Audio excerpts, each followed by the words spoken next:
الحمد للہ رب العالمین والصلاة والسلام علی سید الانبیاء والمرسلین اما بعد فاعوذ باللہ من الشیطان الرجیم بسم اللہ الرحمن الرحیم السلام علیکم ورحمۃ اللہ وبرکاتہ۔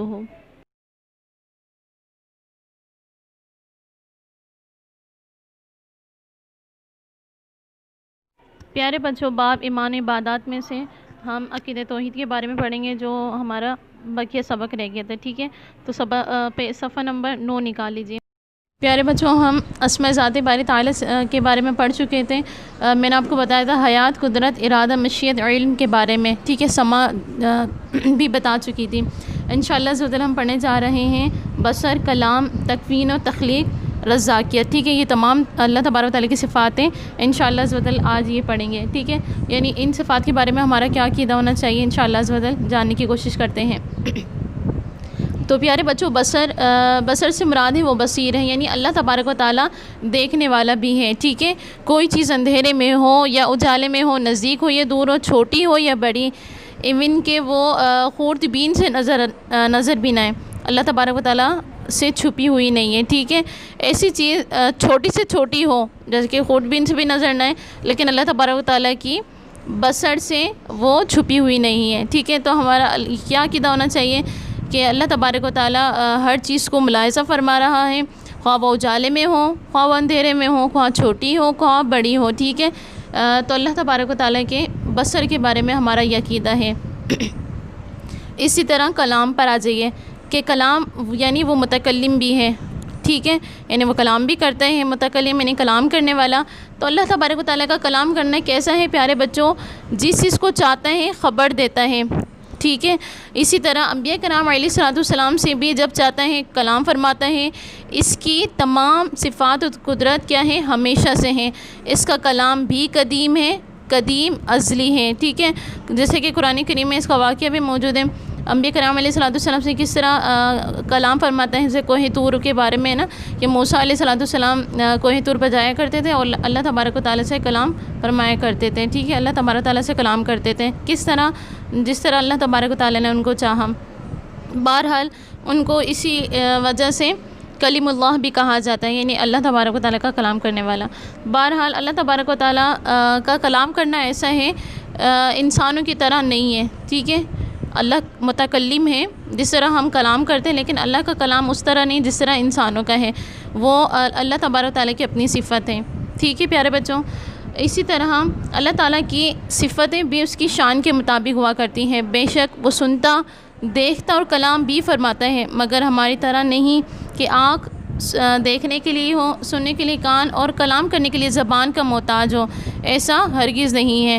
اللہ تبارک و تعالیٰ ان تمام چیزوں سے بری ذمہ ہے، ٹھیک ہے؟ کیونکہ یہ سب اجسام ہیں۔ ان تمام چیزوں کے لیے کیا ہونا پیارے بچے ضروری ہے؟ جسم کا ہونا ضروری ہے۔ تو اگر ہم آنکھ سے دیکھ رہے ہیں، ٹھیک ہے، کان سے سن رہے ہیں اور حس ہماری موجود ہے تمام کی تمام، تو پیارے بچوں جسم کے ساتھ یہ تمام چیزیں خاص ہیں۔ اور اللہ تبارک و تعالیٰ کیا ہے؟ جسم سے پاک ہے۔ اللہ تبارک و تعالیٰ کی ہستی جسم سے پاک ہے، تو اللہ تبارک و تعالیٰ ان تمام چیزوں سے بری ذمہ ہے کہ اس کی آنکھ ہو کہ بولنے کے لیے، اس کے لیے زبان ہو، ٹھیک ہے، کلام کرنے کے لیے اور سننے کے لیے کان، یہ تمام چیزیں۔ بہرحال آگے آ جاتے ہیں تکوین و تخلیق، یعنی تکوین اور تخلیق۔ اللہ تبارک و تعالیٰ اگر کوئی چیز پیدا کرنا چاہے تو اس کے لیے کیا فرماتا ہے؟ انشاءاللہ عز و جل جانتے ہیں کہ وہ خالق ہے، یعنی سب کا پیدا کرنے والا ہے۔ تمام مخلوق اسی نے پیدا کی ہیں، بے شک آئندہ بھی ہر چیز وہی پیدا کرے گا، یعنی ٹھیک ہے؟ چیزوں کے پیدا کرنے میں وہ کسی کا محتاج نہیں ہے۔ جس چیز کو پیدا کرنا چاہتا ہے تو کن کہہ دیتا ہے، یعنی ہو جا، تو وہ پیدا ہو جاتی ہے، ٹھیک ہے؟ پریویس لیکچر میں بھی میں نے آپ کو یہ بتایا تھا کہ اللہ تبارک و تعالیٰ کی ہستی وہ ہستی ہے کہ جب وہ کسی چیز کو پیدا کرنا چاہیں تو صرف کن کا لفظ فرماتا ہے، فیکون، پس وہ ہو جاتی ہے۔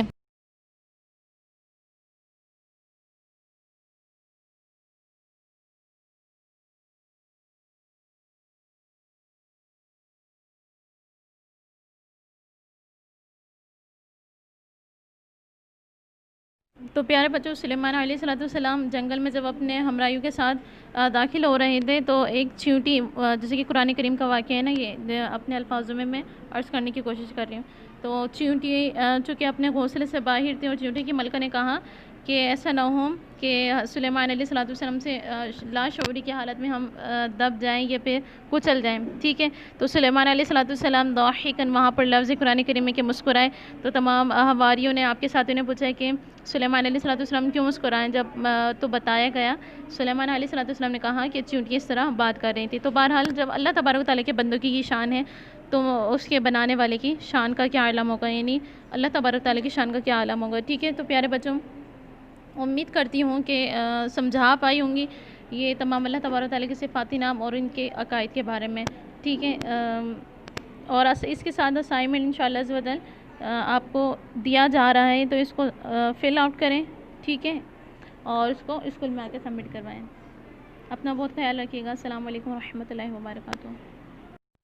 اسی طرح پیارے بچوں، رزاقیت اللہ تبارک و تعالیٰ کی بہت بڑی صفت ہے، ٹھیک ہے۔ وہ رازق ہے، یعنی سب کو رزق دینے والا ہے، وہی حقیقی روزی پہنچانے والا ہے۔ انسان اور فرشتے سب اسی کے وسیلے اور واسطے ہیں، ٹھیک ہے۔ پیارے بچوں، اس میں یہ بات عرض کرنی ضروری ہے کہ اللہ تبارک و تعالیٰ حقیقی بادشاہ ہے، ٹھیک ہے۔ حقیقی رزق دینے والا، حقیقی مدد طلب کرنے جس سے طلب کی جاتی ہے، وہ کون ہے؟ وہ ایک ہی بادشاہ ہے، اور رب تعالیٰ کی ذات ہے، ٹھیک ہے۔ لیکن اللہ تبارک و تعالیٰ نے پیارے بچوں وسیلے اور واسطے بنا دیے ہیں۔ مثال کے طور پر اگر آپ بیمار ہو گئے ہیں، ٹھیک ہے، تو انڈرسٹوڈ سی بات ہے، آپ نے انجینئر کے پاس نہیں جانا، آپ نے ڈاکٹر کے پاس جانا ہے، ٹھیک ہے۔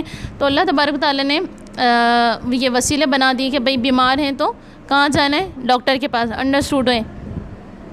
گھر بنانا ہے، ٹھیک ہے، یا بنوانا ہے تو کس کو بلوائیں گے آپ؟ ڈاکٹر کو نہیں بلوائیں گے نا، آپ انجینئر کو بلائیں گے یا پھر عامل کو بلوائیں گے، ٹھیک ہے۔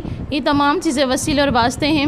تو اللہ تبارک و تعالیٰ اگرچہ حقیقی بادشاہ ہے، لیکن اللہ تبارک و تعالیٰ نے ساتھ ہی ساتھ ہمارے لیے وسیلے اور واسطے بنا دیے۔ اسی طرح اگر ہم اسکول آتے ہیں تو پیارے بچوں، کوئی بائک پر آتا ہے، ٹھیک ہے، کوئی آٹو میں آتا ہے، کوئی دوسری گاڑیوں کے ذریعے اسکول تک پہنچتا ہے، تو یہ تمام کی تمام چیزیں کیا ہیں؟ وسیلے اور واسطے ہیں، جو کہ جائز ہیں۔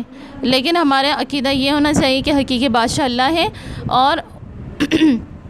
اور تمام کی تمام چیزیں کیا ہیں؟ اللہ تبارک و تعالیٰ کی عطائی ہیں، یعنی اللہ تبارک و تعالیٰ نے عطا کی ہیں، ٹھیک ہے۔ تو پیارے بچوں، امید کرتی ہوں کہ اللہ تبارک و تعالیٰ کے صفاتی نام چکے چند جو میں نے آپ کو عرض کرنے کی کوشش کی، اور آج چونکہ ہمارا سبق ختم ہو چکا ہے، اور آپ کا جو اسائنمنٹ ہے تو اس کو مکمل کر کے اسکول میں جمع کریں، تاکہ میں دیکھ سکوں میں کتنا سمجھا پائی آپ لوگوں کو، ٹھیک ہے۔ اپنا بہت سا خیال رکھیں۔